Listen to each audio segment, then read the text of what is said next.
Allahumma arinal haqqa haqqan warzuqna ittiba'ah wa arinal batila batilan warzuqna ijtinabah. Wallahu a'lam.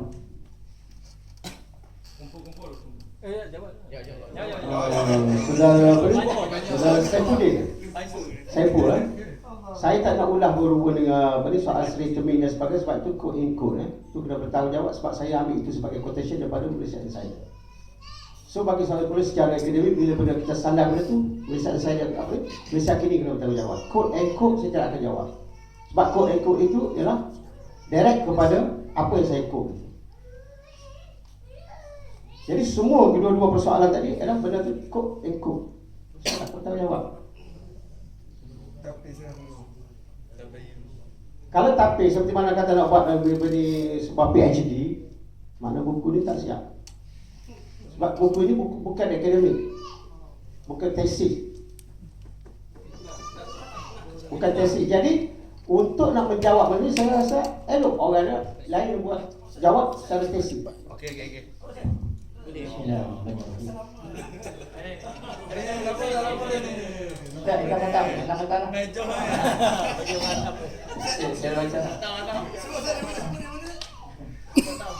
Bismillahirrahmanirrahim.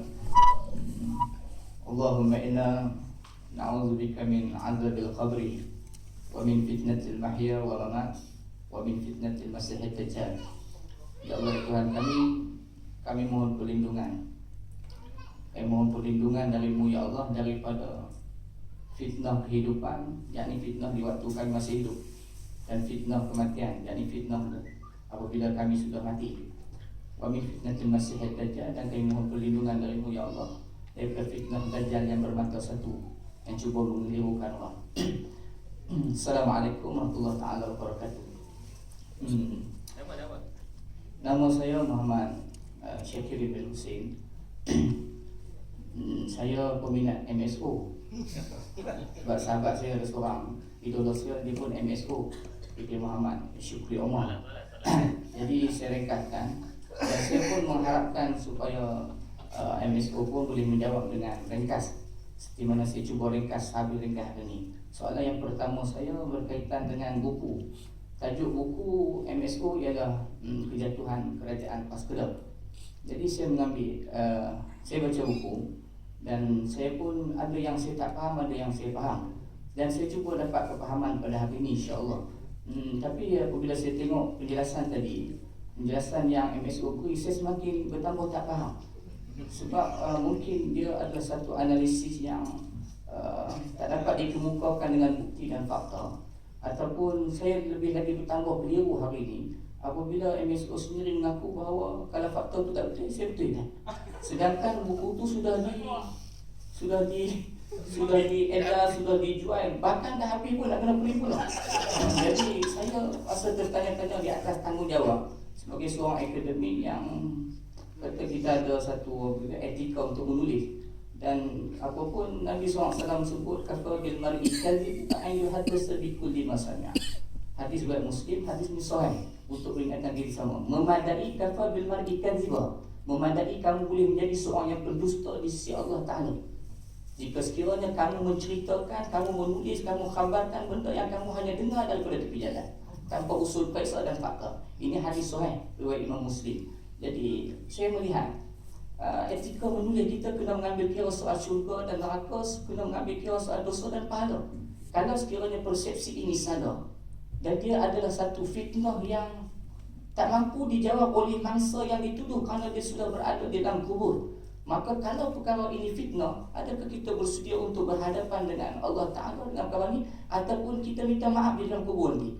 Seperti mana MSO sebut tadi, kalau salah saya minta maaf. Kalau faktanya muqabalah tu, pertemuan tu 4 resolusi, 2 resolusi, saya minta maaf. Adakah begitu kita akan bertanggungjawab dengan Allah Ta'ala di atas apa yang kita tulis, dan berapa ribu manusia yang sudah baca, dan berapa juta manusia yang dah dengar dengan kita punya benda siasat buku ni. Baik itu, dan soalan 1/1. Saya bercepatkan insya-Allah. Saya sebab khatam dah. Baik, dan saya melihat antara perkara yang saya baca dalam buku tu, saya tertarik. Kenapa PAS Kedah tak mau ganti DAP, seolah-olah nak macam apa ni, satu balas dendam balas dendam kepada DAP yang tak lantik PAS sebagai exco. Dan kemudian isu balok, isu balok yang diberikan kepada orang UMNO bukan diberikan kepada PAS dan juga bukan diberikan kepada PKR. Jadi saya tengok benda ni boleh didatangkan dengan fakta. Baik, satu. Yang tu premis saya berdiri. Kemudian persoalan saya. Okey, tajuk buku kita kejatuhan kerajaan PAS Kedah. Jadi saya tengok salah satu daripada tuntutan besar ataupun desakan besar yang menyebabkan bermulanya krisis PAS Kedah sehingga dia membawa kepada jatuhnya PAS Kedah dalam pilihan raya umum ke-13. Saya melihat dia bermula daripada pengisytiharan tentangan secara terbuka oleh Datuk Fakhrul Razi. Boleh setuju tak? Saya rasa saya dah ada itu. Ya, saya tahu. Okay. Tak, saya rasa tak usah berlega untuk mencerita nak memulaskan. Okey, baik. Saya tak berlega. Okey. Saya tak berlega, saya straight. Bila benda yang sudah ada ni, saya rasa tak perlu ulasahkan untuk ni, tak payah dah. Dan itulah bedah buku. Dan kita bercakap di atas apa itu. Kita bedah buku, dan saya kata tadi persoal. Kenapa bila tulis, lepas tu fakta ni, kan tujuan kita belah buku ni, kita nak perbetulkan. Okey, baik. Lepas tu saya akan perbetulkan. Okey, baik. Kalau gitu, tapi saya tengok, saya tanya pula tentang Tunggu Presiden dikaitkan di atas kejatuhan PAS Kedah. Di antara yang perlu bertanggungjawab di atas kelambatan, di atas dia tidak merealisasikan mukabalah yang salah fakta tadi. Jadi saya rasa sebelum saya nak mengiyakan salah fakta tu kan, saya tak boleh nak terima dulu sebab ini satu pihak lah. Kita tunggu je. Ya. Maknanya jangan buat ketegasan salah fakta kepada apa yang ada tu sebab kita tak tahu. Saya berpegang dengan salah fakta sebab tadi MSO dah mengaku. Saya kata kalau okey, baik. Dua resolusi itu hanya ada 2 bukan 4, saya terima. Okay, tapi kita kena cek dulu dengan manage kepada tu. Okey, saya tanya soalan. Baik. Kalau kita melihat kejatuhan PAS Kedah ni dia berlaku pada pilihan raya umum yang ke-13. Makna PAS Kedah dia kehilangan Kedah dalam pilihan raya umum yang ke-13. Jadi dia tak jatuh seperti mana Perak digulingkan. Dia tak sampai lagi musim pilihan raya, dia jatuh 11 bulan dalam pemerintahan. Jadi saya tengok maknanya kejatuhan PAS Kedah ni pada pilihan raya umum yang ke-13. Bila jatuhnya PAS Kedah ni pada pilihan raya umum yang ke-13, saya melihat banyak penulisan tu dia Fakhrul Razi sedikit syarahannya, tetapi kalau kita tengok olahan-olahan dan saya juga melihat Facebook YouTube seperti mana bedah buku yang di Senawang, antaranya yang disebut pasal Tunggu Presiden tu juga. Saya melihat di sini kenapa Tunggu Presiden dipersalahkan di atas kejatuhan PAS Kedah ni dan tidak dilibatkan juga kepada pengaruh pilihan raya pusat. Sebab saya tengok ni isu pilihan raya. Jatuhnya PAS Kedah dalam pilihan raya umum ke-13. Dia tidak jatuh semasa pemerintahan seperti mana Pakatan Rakyat di Perak. Jadi itu musim pilihan raya dan tidak disentuh langsung tentang Dr. Hatta Ramli selaku pengarah pilihan raya pusat pada waktu itu. Saya menilai kalau Manchester dia punya reputasi dia teruk, maka sebabkan dia kalah dengan kalah yang memalukan, maka yang didesak untuk letak jawatan itu adalah push dia. Bukannya yang didesak untuk letak jawatan itu adalah Datuk Bandar Manchester. Jadi saya tengok sini seolah-olah Dr. Hatta Ramli sepatutnya bertanggungjawab kerana dia adalah orang yang tu bidang kuasa dia, bidang tugas dia pengarah pilihan raya pusat. Tapi dia tak disentuh langsung. Dan yang kita ditembak pula pada Presiden, dia Datuk Bandar, dia nak jaga semua mampu dia. Sebab tu bidang kuasa dia, pilihan raya. Dan yang terakhir soalan saya ni, mari jauh, saya mari dari Perak. Ini terakhir insyaAllah. Kalau ilham tu tak mari. Baik. Saya nak bertanya kepada MSO tentang kepuasan yang disebutkan tadi. MSO mulakan dengan penulisan buku ni, dia bukan penulisan Quran. Dan saya pun yakin MSO tak boleh tulis Quran seperti mana sahabat-sahabat tulis Wahyu sebab fakta. Tak melengit ni. Okey, saya rekat. Saya ni buat channel orang yang terbuka, berfikiran waras. bukan ada maksud untuk nak bergaduh, nak Saya tak saya berniat tak. salah tu. Tak, jadi kalau melirik-lirik saya tak layan lah. Saya rasa Baik, pun saya tak layan layan. lah. Okey, last. Saya Saya tanya. rasa tak guna Baik. lah tu. Tapi Ini bukan lawak tau. Banyakkan ni orang Kedah ni banyak lawak tau. Minta maaf lah saya kata. Saya orang Perak, minta maaf. Ya, utara lah. Baik. Baik, apa ni MSO last. Baik, walaupun ada yang menarik, tapi MSO kena menilai soalan saya yang apa ni hak yang Saya pun tak ingat dah benda panjang sangat ni. baik, saya sambung ulang. Baik. Okey, yang terakhir. Yang terakhir saya tentang penulisan. Kata apa, bukan Quran dan dia buku boleh diubah.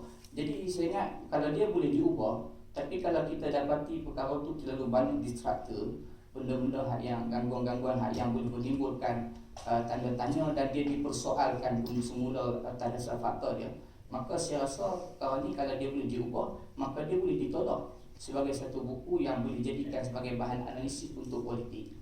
Jadi wallahu a'lam bishawab. Allah. Apa soalan tadi?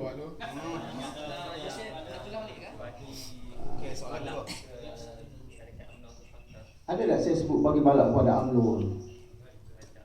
Ada tak? Ada tak? Buku surat berapa? Itu silap. Tak tahu baca habis pun buku surat berapa?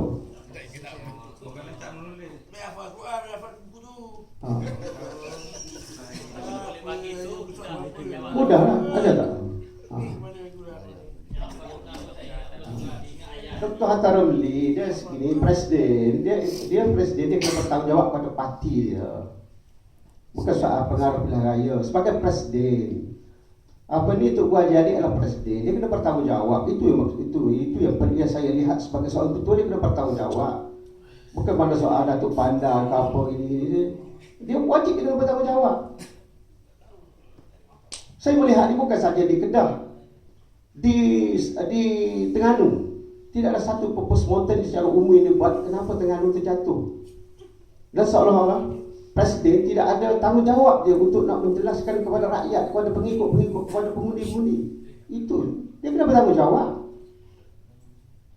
Dia kena bertanggungjawab. Tak semestinya, jangan budak kerana dia melibatkan pilihan raya, pengarah tu tak. Presiden tu arah yang tertunggak tertinggi dalam sesebuah organisasi. Itu yang saya nakkan tu. Bagi saya presiden tidak ada satu perkataan apologis berhubung dengan kekalahan di Kedah, di kehilangan kerajaan di Perak dan di Terengganu. Saya tak naklah mendedahkan apa-apa ni. Apa yang saya dapat butiran kata-kata presiden yang tak manis. Sebab saya rasa saya masih lagi ada etika dalam penulisan ini. Bismillah. Boleh saya cakap? Siap je. Tolak juga. Saya tidak memaksa supaya menerima keseluruhan buku saya ini. Ini terserah kepada penulis penilaian masing-masing. Saya tidak ada paksaan. Dia tidak baca Quran. Tak ada. Jadi tak timbul soal ni nak tolak ke nak terima. Itu terpulang kepada terserah kepada pembaca masing-masing. Saya tak ada paksaan. Macam juga untuk nak membeli ke tak nak membeli, tak ada. Bismillahirrahmanirrahim. Nama saya Muhammad Bazli, asal Balakong.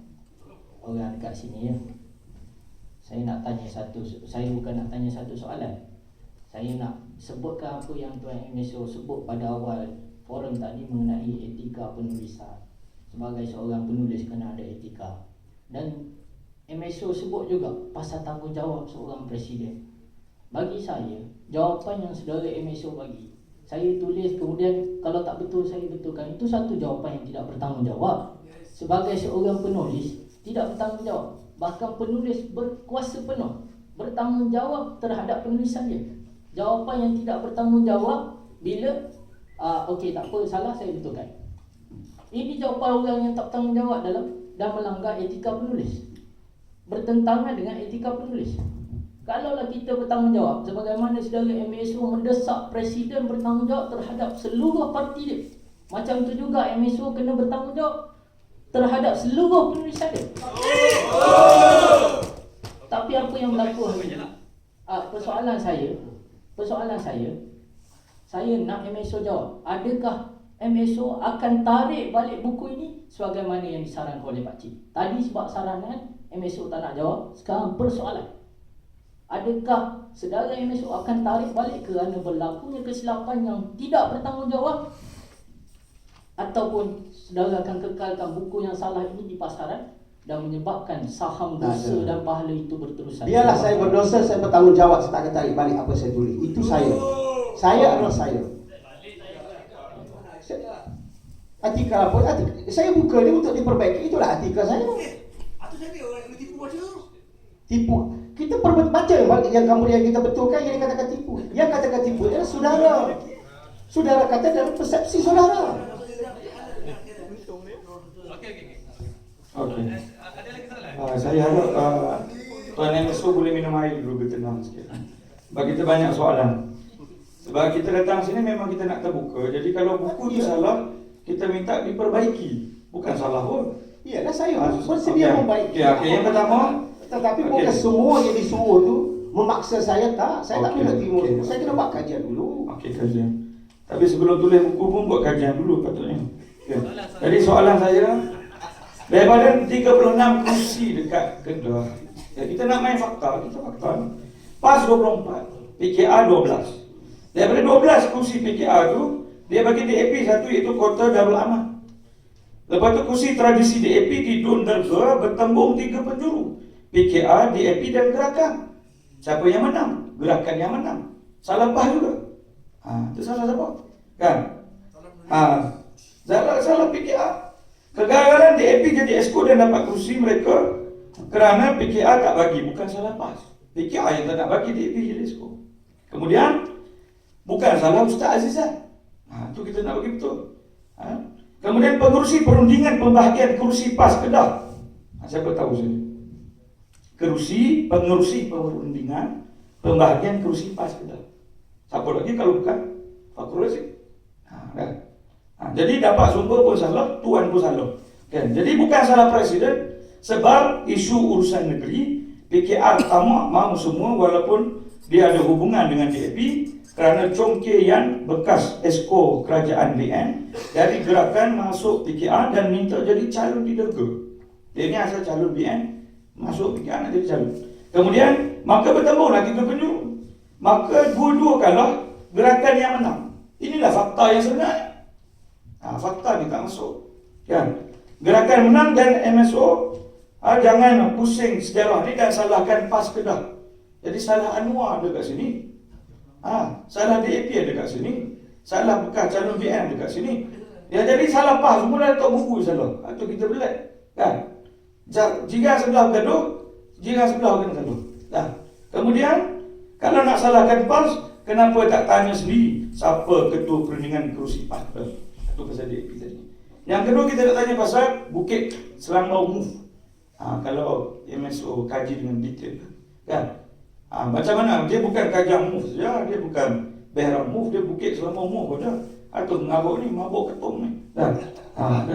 Jadi sebab apa yang jadi mengabuk habis? Sebab apa? Sebab Anwar suruh si Aaron ni letak jawatan. Bukan letak jawatan exco saja, sekali dengan Dun sekali. Kan? Isunya banyak lah, pasal dia kahwin dua, lepas tu di Hindu ni dia tak boleh kahwin dua, satu je register. Banyak lah isu semalam sebut. Jadi bila dia dah sebut arahan daripada Anwar suruh letak jawatan, dia punya income tiap-tiap bulan siapa tanggung? PAS yang tanggung. Salahkan PAS juga. Dia bersembunyi dekat ada hotel. Siapa yang tanggung tu? PAS juga tanggung. Kan? Ustaz Azizan juga tanggung. Lepas tu dibuat pertemuan dengan Anwar di Penang sebagainya. Arun jangan bimbang. Hamnya 5,000 setiap bulan aku jamin. Pos semua lah kali. Kan? Lah kali janji tinggal janji. Siapa yang duk bawa balik tu? Sebab tadi dah duduk hotel pun semua tak boleh mampu dah nak bayar. Orang PAS pula bawa balik rumah. Hak Hindu ni, anak dia bewak kencing dia yang basuh. Orang PAS basuh bewak kencing Hindu. Kan? Yang tanya ni pasal ni Bukit Selangor Move. Siapa yang salah? Bukan nak tanya, nak menjelaskan. Sebab kita tengok kat sini, dah jangan jawab dulu, soalan tak habis. Saya pun bering juga. Datang jauh. Okay, jadi sekarang tak apa, saya bukan ahli panel tak ada naik sini dah. Melegek. Bukan melegek sekarang ni. Dengar dulu. Tak guna, saya tak guna. Orang lain semua tak guna, dia seorang berguna. Jangan sebut macam tu. Orang PAS tak boleh tegur, dia seorang. Kalau orang tegur tak boleh tegur juga. Tak boleh tegur kita ni, kita berwacana. Apa wacana? Jadi sekarang ni isu dia panas. Kalau nak mengulas kan dah. Okey. Dah saya nak cakap dengan baik, tapi kalau orang campur-campur, saya dah naik suara. Lagi 4 5 dah. Dah. Lain kali makan mic dia. Okey, tunggu. Soalan saja, kenapa Bukit Selambau Move ni tak diwar-warkan? Kan? Tak apa, saya okey. Tak ada hak attack semua. Kan? Saya takut yang depan tu kena hak attack. Jadi sekarang ni kita nak bagi tahu, salah Anwar tak disebut. Salah DAP tak disebut. Salah Fakhruddin Saya tak terjawab, disebut. saya terjawab. Kemudian salahnya Tok Guni Ajadi, Tok Haji. Kenapa Presiden tak bertanggung jawab? Kenapa Presiden tak jawab? Hang kenapa tak menjawab? Tanya. Saya tanya, kenapa penulis tak nak tanggung jawab penulisan ni? Sebab betul tadi Ustaz tu sebut. Jangan buat fitnah, tak nak tanggung, nanti susah nak jawab dalam kubur. Malaikat bukan nak kita tanya, hang nak jawab macam mana? Kan? Jadi biar buat semua benda, ada dosa apa, ada dosa apa. Kalau dah salah, terima taubat. Kan? Kullu bani Adam khata'un wa khairu khata'in Faham, terima kasih. Dan semua Bani Adam dia buat salah, sebaik-baik orang buat Terima salah kasih. dia taubat. Okey. Tapi kalau tak nak taubat, wallahu a'lam. Okey. Saya nak jawab ni ya. Saya semua tu saya terima pandangan semua kan, takkan salah pro and con kan. Saya dah jelaskan, sebab tu saya kata kita baca buku ni dengan menghalusi dan keseluruhannya. Di muka surat 128, dalam pengakhiran bicara saya kata besar harapan saya buku ini tidak merupakan satu-satunya dokumen dan catatan sejarah di sekitar kehilangan kerajaan PAS di Kedah. Akan ada lagi catatan lain selepas ini yang lebih holistik dan terperinci dari sudut pandangan dan metod kajian dari dimensi lainnya. Mungkin ada persoalan atau argument dalam buku ini akan dijawab atau direspon oleh pemerhati politik selepas ini. Saya sedia dan sangat mengalukan kerana itu adalah proses kematangan dan sikap dari mereka aktiviti membumui nilai. Saya dah jelas ya, awal-awal lagi. Sebab tu saya kata kalau saudara membaca dengan tenang, tidak emosi dan tidak menganggap dan prejudis saya memfitnah dan sebagainya, kita selesai, tak ada masalah. Tak ada masalah. Saya menulis ni pun lillahi ta'ala atas nama itu kerana untuk kebaikan. Tapi persepsi dari kata jahat kan? Itu biasa. Saya berdepan dengan masalah prejudis ini bukan saja kali ini. Kalau hari ini saya dah anggap begitu, saya dah lama dah. Lebih pada ni saya diterima lagi. Sebab saya tahu dah program ni, saya tahu. Tapi kenapa saya hadir juga? Saya tahu. Saya dah tahu.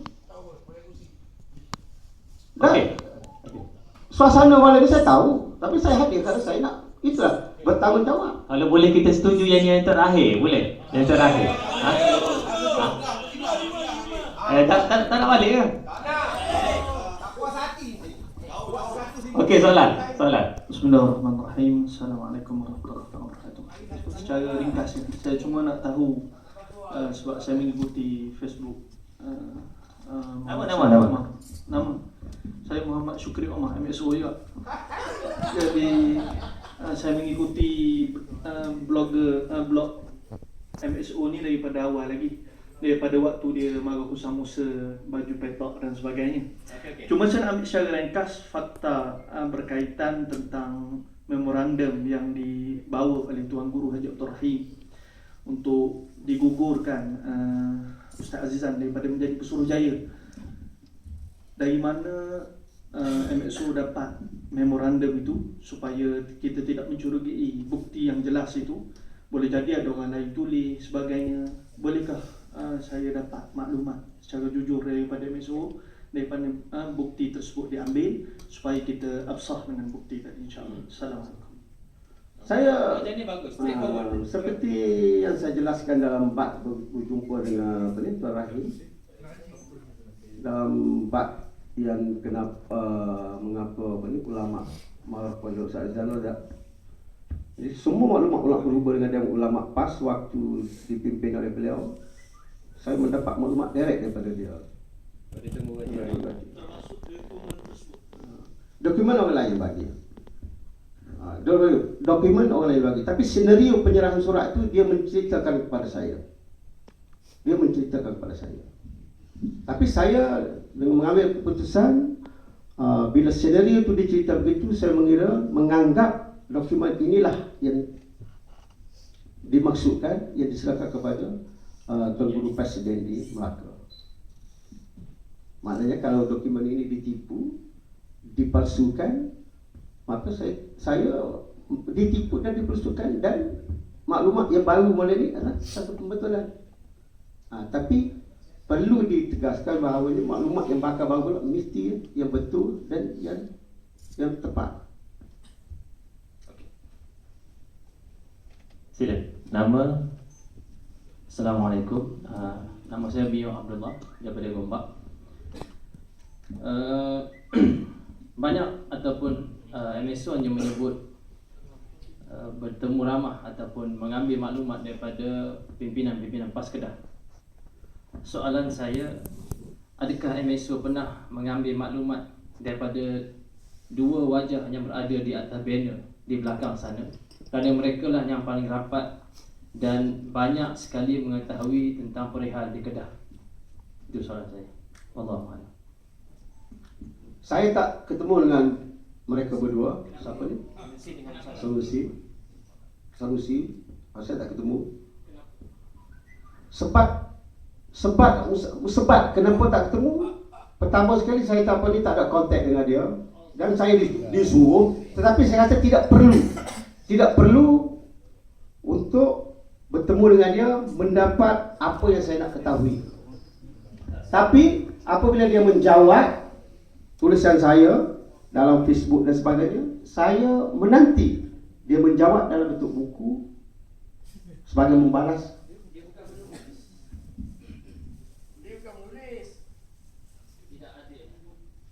Kalau dia bukan penulis, dia juga tidak adil untuk menulis mengenai saya.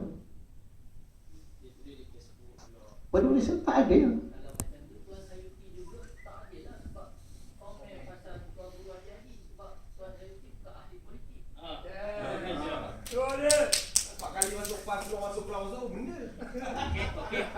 Terusnya. Banyak lagi soalan yang sebelum ni tak jawab kot.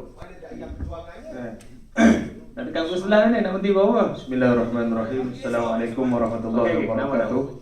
Saya Ahmad Bilal Darahudin daripada Melaka. Yang tolak pukul 12 tadi nak mengikuti. Okey, tak nak tahu yang tu, nak tahu soalan je. Pukul berapa tolak terus soalan. Okey Saya yang pertama sekalinya kita perlu ingat, kita bercakap, kita menulis, kita kena tahu inna alaikum lahafizin kiraman katibin ya'lamuna ma taf'alun. Saya tengok Tuan MSO, saya antara penggemar, masuk kawan saya Muhammad Syikroma, bermula daripada Tiga Abdul, baju petak dan sebagainya. Memang kami follow penulisan daripada MSO. Saya berkenaan dengan Kedah. Saya secara peribadi memang saya duduk di Kedah lebih kurang hampir 4 tahun. Dan saya mengenali watak-watak yang dibicarakan. MSO kata tak boleh pergi jumpa dengan Ustaz Azizan. Faham lah Ustaz Azizan macam mana. Dengan Fakhrul Razi boleh jumpa. Ya. Dan saya mengenal dua orang ni. Seorang CEO kolej saya, seorang lagi tu pengerusi Muassasah Darul Ulum. Dan saya bernaung di bawahnya. Dan kami kenal ayahanda kami Ustaz Azizan Abdul Razak. Walaupun garang cengih pun, sekiranya untuk benda yang berkaitan dengan kemaslahatan ummah, insya-Allah boleh bincang.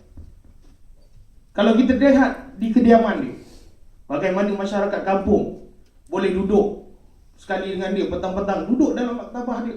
Memang orang yang tak kenal rapat dengan dia, memang orang kata dia cengih. Ya, memang kita tak nafi. Tapi dari segi untuk perbincangan, dari segi kemaslahatan ummah dan sebagainya, insya-Allah boleh. Jadi Tuan MSO, saya terasalah bila Tuan MSO kata tadi Ustaz Azizan ni tak boleh nak bincang, itu alasan yang sebabkan Tuan MSO tak jumpa dengan dia. Saya rasa ini tak adil. Jadi kita dapat satu pihak dan satu pihak lagi tak dapat. Dengan maklumat-maklumat dan sebagainya. Tentang dokumen Dewan Ulama PAS Negeri Kedah. Saya mengesahkan benda tu diserahkan kepada Datuk Seri Presiden di Melaka di dalam program Himpunan Hijau di Melaka pada malam itu. Datuk Seri Presiden berbalik daripada malam sebelum tu daripada Syria. Ya, saya ingat lagi. Dan Tuan Guru Tok Guru Haji Rahim ni yang bawa dia tu kawan saya. Dan saya tahu siapa pimpinan Kedah yang hadir malam tu. Termasuk yang bukan ulama hadir juga. untuk menyusun pertemuan tersebut. Antaranya Aris Awang. Antaranya Aris Awang. Tak silap saya pada ketika itu dia merupakan setiausaha Badan Perhubungan PAS Negeri Kedah. Tak silap saya. Ya. Tetapi dokumen tu kami nak tahu daripada mana MSO dapat. Dan juga cerita-cerita daripada mula sehinggalah sekarang Tuan MSO banyak menceritakan pimpinan yang disebutkan salah seorangnya Salahuddin Ayub. Kita nak tahu lagi siapa dia sebenarnya. Sekiranya kalau kata audiens tidak diberitahu siapa dia, dia akan satu pandangan nyatakan kita hanya benda bermain atas angin. Kita nak bina persepsi. Kalau macam tu saya boleh cakap saya jumpa dengan MSO, ada orang tu jumpa. Anwar bagi dia 50,000. Siapa bagi tahu? Adalah orang ni tapi dia tak nak bagi tahu, dia bagi pesan kepada saya.